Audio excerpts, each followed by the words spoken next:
Assalamualaikum warahmatullahi wabarakatuh. Alhamdulillahi rabbil alamin. Nahmaduhu wa nasta'inuhu wa nastaghfiruhu wa na'udzu billahi min shururi anfusina wa min sayyiati a'malina. Man yahdihillahu fala mudilla lahu wa man yudlil fala hadiya lahu. Asyhadu an la ilaha illallah wa asyhadu anna Muhammadar Rasulullah.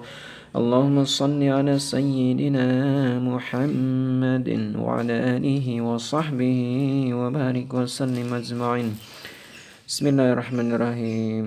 رب اشرح لي صدري ويسر لي أمري واحلل عقدة من لساني يفقه قولي. Alhamdulillah, kita bersyukur kepada Allah atas segala nikmat yang telah Allah berikan kepada kita. Salawat serta salam semoga selalu tercurah kepada Nabi Muhammad SAW serta para keluarganya, sahabatnya, dan kita umatnya hingga akhir zaman. Alhamdulillah, kita bersyukur kepada Allah. Kita hari ini sudah berada pada bulan Ramadan atau bulan puasa yang ke-10. Alhamdulillah, kita masih diberikan kesempatan oleh Allah SWT untuk bisa mengarungi bulan Ramadan ini dengan berbagai macam amal saleh. Alhamdulillah juga kita bersyukur kepada Allah, kita masih diberikan kesehatan, diberikan kenikmatan berupa nikmatnya bisa beribadah, nikmat bisa melakukan puasa, dan malamnya kita tunaikan salat malam dan ibadah-ibadah lainnya, ibadah malam. Alhamdulillah, sehingga kita telah sampai di 10 hari ya, di hari ke-10 bulan Ramadan ya, dimana kita tahu bahwa bulan Ramadan dibagi menjadi 3 bagian, 10 hari pertama, 10 hari kedua, dan 10 hari ketiga, dan kita berada di penghujung 10 hari pertama, yaitu hari ke-10, di mana di 10 hari pertama ini Allah memberikan rahmatnya kepada orang-orang yang beriman, orang-orang yang mau meningkatkan amal solehnya di hadapan Allah Subhanahu wa taala. Mudah-mudahan kita termasuk orang-orang yang mendapatkan rahmat Allah, yang mendapatkan curahan rahmat Allah dan ampunan Allah di 10 hari pertama ini. Mudah-mudahan kita bisa memaksimalkan ibadah kita. Dan pada pertemuan sebelumnya kita telah bahas 2 hadis ya.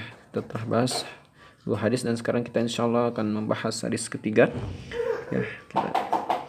Hadis ini diriwayatkan dari Ka'ab bin Ujrah radhiyallahu anhu. Rasulullah sallallahu alaihi wasallam bersabda, "Mendekatlah kalian ke mimbar." Kami pun mendekat. Ketika beliau menaiki tangga pertama, beliau berkata, "Amin." Lalu ketika menaiki tangga kedua juga berkata, "Amin."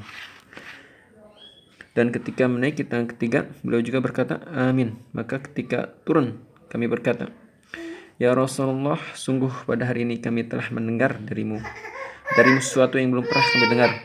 Beliau bersabda, "Sungguhnya Jibril telah datang kepadaku lalu berkata, celakalah orang yang mendapatkan bulan Ramadan tetapi tidak diampuni." Maka aku berkata, "Amin." Lalu ketika aku menaiki tangga kedua, dia berkata, celakalah orang yang mendengar namamu disebut tetapi ia tidak bersolat atasmu. Maka aku berkata, "Amin." Ketika aku menaiki tangga ketiga, ia berkata, celakalah orang yang menjumpai kedua ibu bapanya yang telah tua atau salah satu di antara keduanya tetapi mereka tidak dapat memasukkannya ke dalam surga. Aku berkata, "Amin." Nah, inilah hadis Rasulullah SAW ketika Rasulullah SAW berada pada suatu mimbar, suatu majelis ya. Lalu Rasulullah menyuruh para sahabat untuk mendekat. Lalu ketika mulai naik pada tangga pertama, beliau berkata amin sampai 3 kali. Lalu suatu sikap Rasulullah SAW tersebut menyebabkan para sahabat mengalami keanehan gitu, sehingga bertanya kepada Rasulullah, "Sungguh pada hari ini kami telah mendengar darimu sesuatu yang belum pernah kami dengar." Lalu sahabat bertanya kepada Rasulullah, kenapa gitu kan, sampai Rasulullah berkata amin sampai 3 kali gitu kan, ada apa? Lalu Rasulullah menjawab gitu kan, telah datang Jibril kepadaku. Jibril mendoakan 3 hal ya kan. Yang pertama itu bisa kita lihat dia di sini bahwa malaikat Jibril mendoakan ya kecelakaan ya, keburukan bagi orang-orang yang mendapatkan bulan Ramadan. Kita telah sampai bulan Ramadan tetapi tidak diampuni oleh Allah Subhanahu wa taala. Jadi ada orang-orang yang telah sampai di bulan Ramadan, dia diberikan kesempatan oleh Allah Subhanahu wa taala untuk sampai di bulan Ramadan, diberikan umur panjang, diberikan kesehatan di bulan Ramadan ini. Tetapi dia tidak diampuni, tidak mendapatkan ampunan Allah. Padahal kita tahu ya, di bulan Ramadan ini begitu Allah mudahkannya kita dapat pahala, bahkan dilipat gandakannya pahala. Ya, pahala wajib jadi 70 kali lipat, pahala sunnah jadi pahala wajib. Begitu mudahnya Allah berikan pahala. Tetapi ada orang-orang yang tidak dapatkan pahala itu, bahkan tidak diampuni oleh Allah Subhanahu wa taala. Dalam suatu hadis lain dikatakan bahwa jika seorang melaksanakan puasa dengan keimanan dan melakukan salat malam, melakukan salat tarawih dengan penuh keimanan, maka jaminan Allah akan diampuni oleh Allah Subhanahu wa taala. Lalu siapakah orang-orang yang tidak diampuni oleh Allah Subhanahu wa taala? Yang didoakan oleh malaikat Jibril yang datang kepadanya bulan Ramadan, telah sampai dia disampaikan oleh Allah Subhanahu wa taala, dipanjangkan umur, disehatkan, tetapi tidak diampuni oleh Allah Subhanahu wa taala. Siapakah dia? Itulah orang-orang yang tidak mau diampuni oleh Allah Subhanahu wa taala. Siapakah orang-orang yang tidak mau diampuni? Itulah orang-orang yang ketika dia dapatkan bulan Ramadan tapi dia tidak memaksimalkan ibadahnya. Dia tidak memperbaiki dirinya. Dia malah bermaksiat kepada Allah, melakukan banyak perbuatan dosa. Nah, inilah orang-orang yang tidak mendapat ampunan Allah. Dan sangat merugi gitu kan orang-orang yang seperti ini gitu kan. Ketika kita banyak orang-orang di bulan Ramadan ini berlomba-lomba, bahkan setan-setan diikat oleh Allah Subhanahu wa taala, bahkan diberikan kemudahan oleh Allah untuk melakukan amal soleh. Banyak kita jumpai orang-orang yang jarang ke masjid, kita jumpai di bulan Ramadan ini ya, jadi rajin ke masjid, yang jarang baca Al-Quran, kita bisa jumpai orang-orang yang di bulan Ramadan ini begitu rajin membaca Al-Quran, selembar, 2 lembar, bahkan sampai 1 juz mereka membaca Al-Quran. Tetapi ada orang-orang yang mereka datang bulan Ramadan biasa-biasa saja, bahkan melakukan banyak kemaksiatan. Nah, inilah orang-orang yang tidak diampuni oleh Allah Subhanahu wa taala. Lalu doa malaikat Jibril yang kedua adalah ketika Rasulullah sallallahu alaihi wasallam menaiki tangga kedua. Apakah doa malaikat Jibril? Lalu celakalah orang yang mendengar namamu disebut tetapi tidak bersalawat atasmu. Jadi ketika kita mendengar nama Muhammad atau Rasulullah, maka kita diwajibkan untuk bersalawat sallallahu alaihi wasallam atau yang semisal dengannya. Lalu ketika kita tidak bersalawat kepada Nabi Muhammad ketika diucapkan namanya, ya, dan diucapkan Nabi Muhammad ataupun Rasulullah, kita tidak bersalawat sallallahu alaihi wasallam, maka didoakan keburukan oleh malaikat Jibril, dan itu diaminkan oleh Nabi Muhammad sallallahu alaihi wasallam. Jadi ini anjuran ya, ketika kita mendengar nama Muhammad diwajibkan bagi kita untuk bersalawat. Ya, ketika kita mendengar nama Muhammad sallallahu alaihi wasallam, kita diwajibkan untuk bersalawat. Dan ketika kita enggan untuk bersalawat, maka kita akan dapat keburukan ya, berupa doa malaikat Jibril ya. Kita akan didoakan celaka ya, bahkan diaminkan oleh Nabi Muhammad sallallahu alaihi wasallam. Lalu doa yang ketiga malaikat Jibril adalah ketika celaka gitu kan, celaka orang-orang yang menjumpai kedua ibu bapaknya yang telah tua atau salah satu di antara keduanya, tetapi mereka tidak dapat memasukkannya ke dalam surga ya. Jadi ketika kita dapatkan orang tua kita sudah tua ya, atau kita dapatkan salah satu di antaranya sudah tua, tetapi kita tidak bisa masuk surga karenanya, atau kita tidak bisa memasukkan orang tua kita ke surga, maka kita didoakan celaka oleh malaikat Jibril dan diaminkan oleh Nabi Muhammad sallallahu alaihi wasallam. Nah, jadi jangan sampai ya. Jadi ketika kita kecil, kita dirawat oleh orang tua kita kan, kita disayangi, kita dirawat, dan ketika orang tua kita sudah tua renta dengan sakit atau sakit, maka itu kewajiban ya seorang anak merawat sebagaimana ketika orang tua kita merawat semasa kecil. Jadi jangan sampai banyak ya orang-orang yang memasukkan orang tuanya ketika sudah tua, mereka masukkan ke panti jompo ya kan.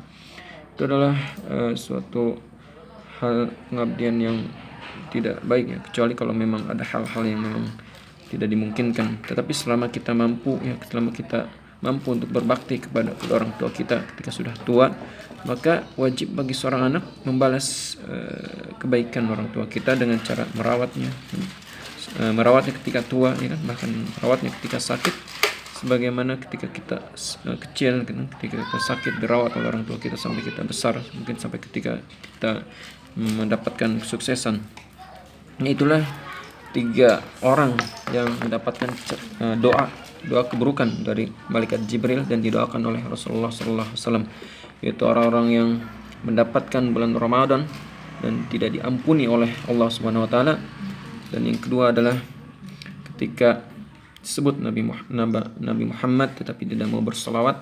Dan yang ketiga adalah yang menyanyiakan ketika dia dapatkan ibu bapanya yang sudah tua atau salah satu di antara keduanya, tapi dia tidak bisa memasukkannya ke dalam surga atau dia tidak bisa masuk ke surga karenanya. Nah, mudah-mudahan kita adalah orang-orang yang terbebas daripada doa malaikat Jibril ini yang diaminkan oleh malaikat. Kita tahu bahwa Jibril itu adalah penghulu atau pemimpin dari semua malaikat, ya. Dan kita tahu jika malaikat Jibril berdoa maka doanya akan dikabulkan. Apalagi ini ditambah dengan diaminkan oleh Nabi Muhammad SAW, pasti doanya akan dikabulkan oleh Allah Subhanahu wa taala. Walaupun ini merupakan doa keburukan. Nah, ini ada baiknya kita menghindari bahwa kita jangan sampai tergolong menjadi orang yang didoakan oleh malaikat Jibril dan diaminkan oleh Nabi Muhammad SAW. Kita berlindung darinya. Mudah-mudahan kita khususnya di hadis ini dibicarakan yang berkaitan dengan Ramadan itu adalah yang tadi diungkapkan mengenai orang-orang yang tidak mendapatkan ampunan Allah ketika dapatkan bulan Ramadan.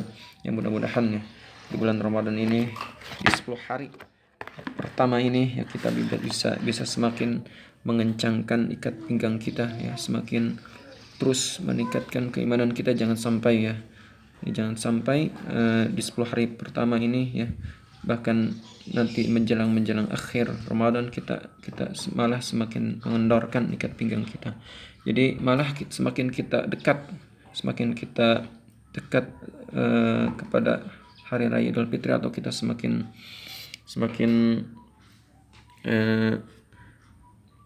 kita tingkatkan amal soleh kita. Jangan sampai kita kendor keimanan kita. Jangan sampai kita dapati ya ketika kita lihat orang-orang semakin dekat ya di akhir bulan Ramadan atau menjelang hari raya Idul Fitri, mereka semakin sibuk ya menyiapkan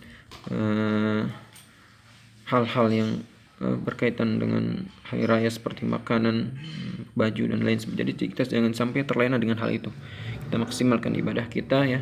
Bahkan di akhir bulan Ramadan ada salah satu malam ya di mana malam itu lebih baik dari 1000 bulan.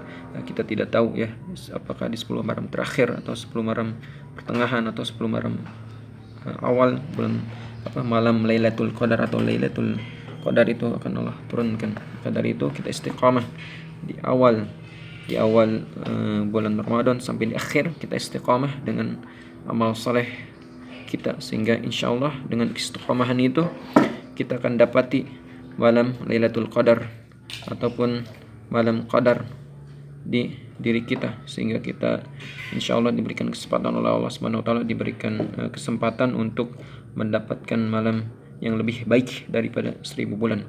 Dan mungkin cuma itu yang bisa saya sampaikan. Mudah-mudahan bisa bermanfaat untuk kita semua, khususnya bagi saya pribadi.